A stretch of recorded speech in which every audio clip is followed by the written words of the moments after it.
Myself, Dr. S. Mohammad Nazir, Assistant Professor, PG and Research Department of Economics, the New College, Roypeta, Chennai 14. Now I am going to teach you microeconomics. In microeconomics, elasticity of demand. Okay, what is elasticity of demand? Before that, what is law of demand? Law of demand is nothing but other things remain constant. When price falls, demand will rise. When price rise, demand will fall. This is called law of demand. But this law of demand fails to explain the rate of change in demand due to change in price. Here, this elasticity of demand concept explains this. So, elasticity of demand is nothing but it explains the rate of change in demand due to a small change in price. Technically, elasticity of demand is the ratio of proportionate change in quantity demanded of the commodity to a given proportionate change in price. This is the meaning of elasticity of demand. In elasticity of demand, we have four types: price elasticity of demand, income elasticity of demand, cross elasticity of demand, and advertisement elasticity of demand. What is price elasticity of demand? Price elasticity of demand is nothing but the ratio of percentage change in quantity demanded by percentage change in price. It has five types: perfectly elasticity of demand, perfectly inelastic demand, relatively elasticity of demand, relatively inelastic demand, unitary elastic demand. These are the five types under the price elasticity of demand. I will explain you one by one. What is perfectly elasticity of demand? Which means when the price increases small amount, demand becomes zero. When price falls small amount, demand becomes infinity. This is called a perfectly elasticity of demand. I repeat with the help of an example. Suppose the price of a pen is 100. The demand for that pen is 200. If the price rises by 1 rupee, demand becomes zero from 200.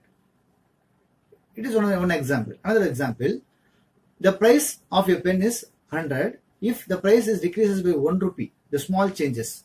Now the demand for pen is infinity, crore and crore.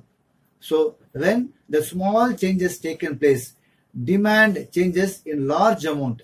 Either it is increasing or decreasing. This is called a perfectly elasticity of demand.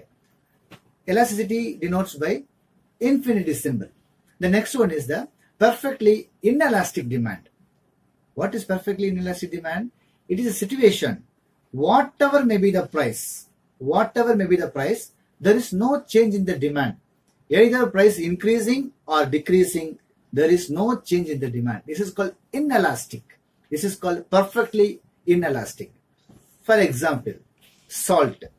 If the salt price is 25 rupees, we demanded per kg of salt for every houses, per kg of salt. If the price of salt is 2000 rupees, what we will do? We will either buy or not. We will buy it. So the price increases from 25 rupees to 2000 rupees, the same demand, 1 kg of demand.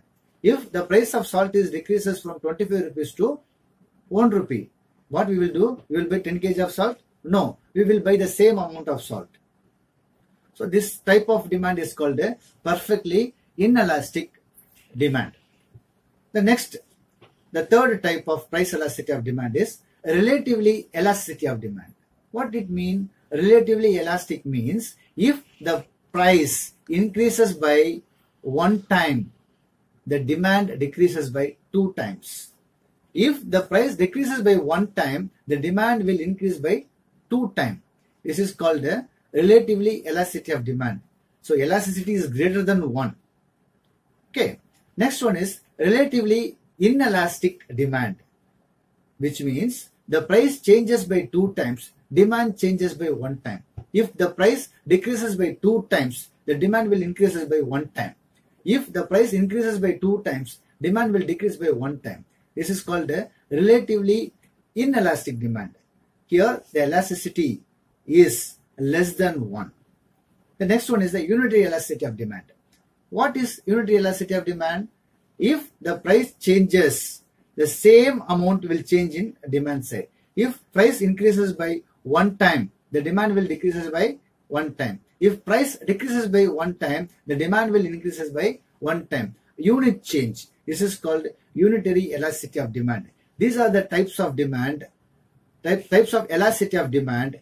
Next, now income elasticity of demand.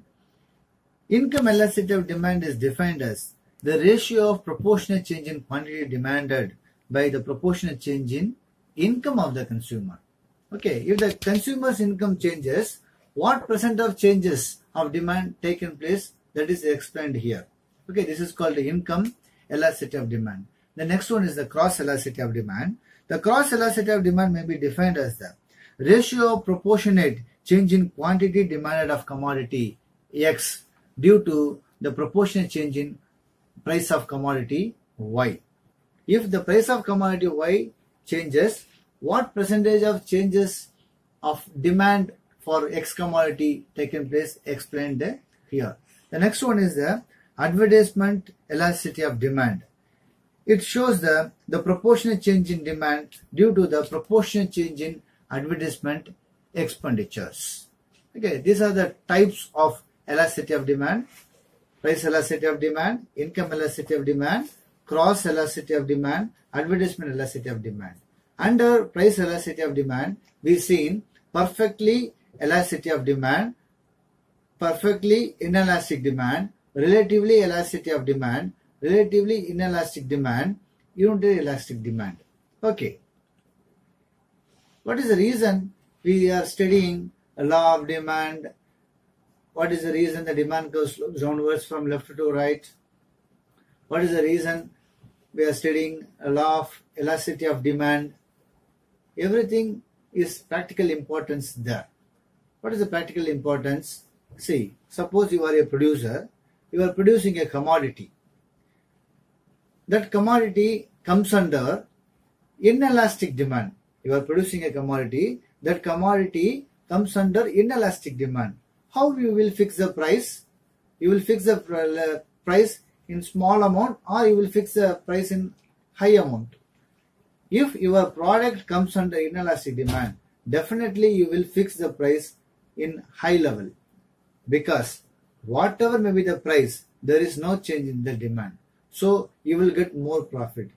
That is the reason monopoly producer using this economic theory to fix the price for their commodity. I already told you the objective of the firm is maximize the profit, minimize the loss or cost. That is the objective of the firm. I already told you economics is a science of choice. Economics teaches how to attain maximum profit with the help of minimum cost or minimum expenditure. In the product producer side. In the consumer side, maximize the satisfaction with the help of minimum expenditure. So all the economic theory teaches to achieve our objectives. Another example, with the help of this elasticity of demand concept, government can put the tax on a commodity.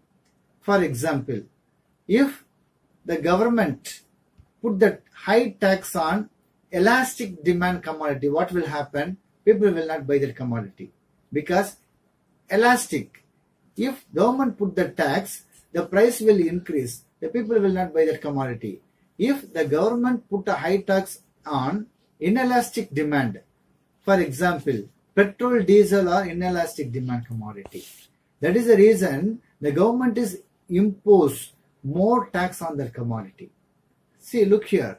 So, with the help of this theory, producer will benefit, consumer will benefit, government will benefit. So, economic theory helps us to achieve the objectives. Okay, in our next class, I will teach you the ordinal analysis. Thank you.